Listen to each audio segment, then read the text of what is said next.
Assalamualaikum warahmatullahi wabarakatuh.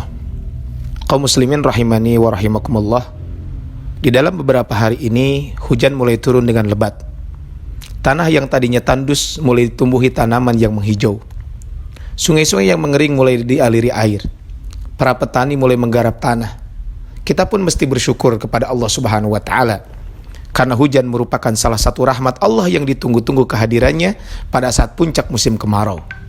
Di saat sumber-sumber air mulai kering, tanaman mulai layu dan mati, juga hewan-hewan sudah kepayahan menahan haus, maka di saat itulah biasanya manusia mengharapkan turunnya hujan. Hujan adalah rahmat dan karunia Allah yang wajib kita syukuri kehadirannya. Allah Subhanahu wa taala berfirman di dalam surat Al-Waqiah ayat ke-68 sampai 69. Afara'aitumul ma'a alladhi tashrabun?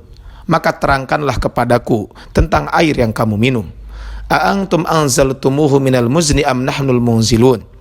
Kamukah yang menurunkannya atau kamikah yang menurunkannya? Kaum muslimin rahimani wa rahimakumullah.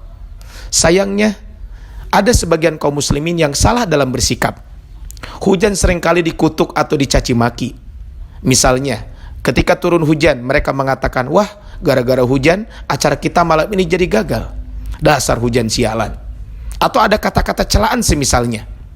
Padahal yang demikian itu terlarang, karena Rasulullah SAW menasihati kita agar kita tidak mengutuk makhluk atau segala sesuatu yang Allah ciptakan.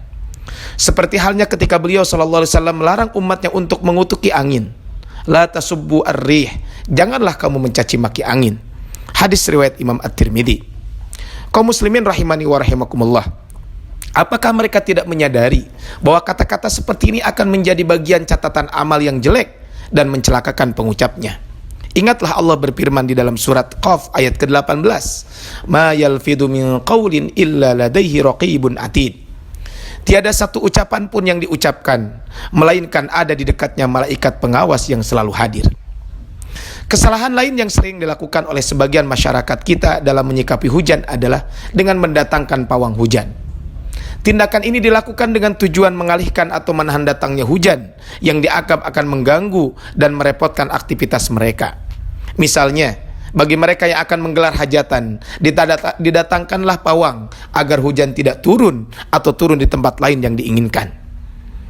Ini salah satu contoh kesalahan dalam menyikapi hujan. Perbuatan ini termasuk mungkar dan haram di dalam Islam.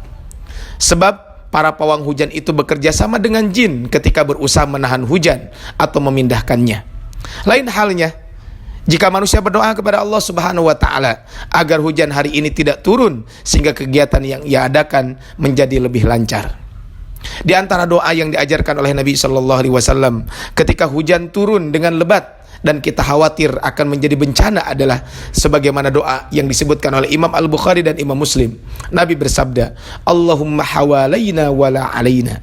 Ya Allah, turunkanlah hujan ini di sekitar kami, bukan untuk merusak kami. Allahumma alal akam wal jibal wat tirab wa butunil audiyati wa manabitis syajar.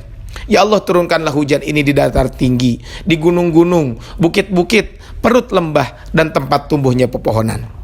Atau juga bisa juga dengan doa yang sangat pendek, doa yang paling mudah yang diajarkan juga oleh Nabi sallallahu alaihi wasallam. Allahumma sayyiban nafi'a. Ya Allah, turunkanlah hujan yang bermanfaat.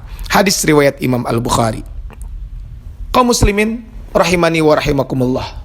Banyak hikmah, manfaat dan amalan yang dapat dilakukan oleh kaum muslimin dalam masalah hujan ini. Yang pertama, menyadari betul bahwa hujan adalah rahmat Allah Subhanahu wa taala. Allah berfirman dalam surat Asy-Syura ayat ke-28, dan dialah yang menurunkan hujan sesudah mereka berputus asa dan menyebarkan rahmatnya, dan dialah yang maha pelindung lagi maha terpuji. Yang kedua, saat turun hujan merupakan waktu terbaik untuk berdoa. Sesuai dengan sabda Nabi sallallahu alaihi wasallam, carilah doa yang mustajab pada 3 keadaan. Pertama, ketika bertemunya 2 pasukan. Yang kedua, menjelang sholat dilaksanakan. Dan yang ketiga, saat turun hujan.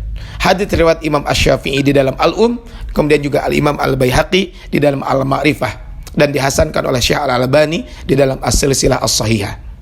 Begitu juga terdapat dalam sebuah hadis dari Sahal bin Sa'ad. Beliau berkata bahwa Rasulullah SAW bersabda, 2 doa yang tidak akan ditolak doa ketika azan, dan doa ketika turun hujan.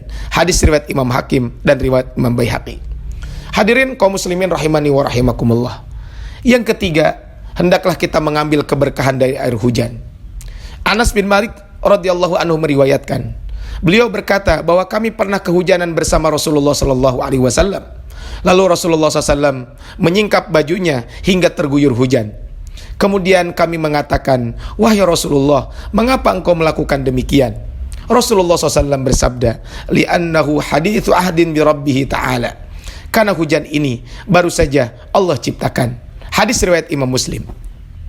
Dalam hal mencari berkah dengan air hujan, dicontohkan pula oleh sahabat Ibnu Abbas. Beliau berkata, apabila turun hujan, beliau mengatakan, wahai jariyah, keluarkanlah pelanaku, juga bajuku. Lalu beliau membacakan ayat yang artinya, dan kami menurunkan dari langit air yang penuh barokah atau banyak manfaatnya. Quran surat Qaf ayat ke-9. Yang keempat, dianjurkan berwudu dengan air hujan. Hal ini sebagaimana yang dicontohkan oleh Rasulullah SAW yang bersuci menggunakan air hujan. Al-Imam Ibnu Qudamah mengatakan, dianjurkan untuk berwudu dengan air hujan apabila airnya mengalir deras. Al-Imam Baihaqi juga meriwayatkan bahwa Rasulullah SAW bersabda, keluarlah kalian wahai para sahabat bersama kami menuju air ini, yaitu air hujan yang telah dijadikan oleh Allah Subhanahu wa Ta'ala sebagai alat untuk bersuci. Kemudian kami bersuci dengan air ini dan memuji Allah atas nikmat yang diberi. Hadis riwayat Imam Al-Baihaqi. Kaum muslimin rahimani wa rahimakumullah, demikianlah sejumlah aturan yang disampaikan oleh Rasulullah SAW saat seorang muslim berhadapan dengan hujan. Ternyata ada keyakinan yang mesti kita teguhkan dan ada adab yang mesti kita tegakkan. Betapa mulia Islam mengajarkan umatnya untuk bersikap dan benar terhadap hujan ini. Barakallahu fikum. Assalamualaikum warahmatullahi wabarakatuh.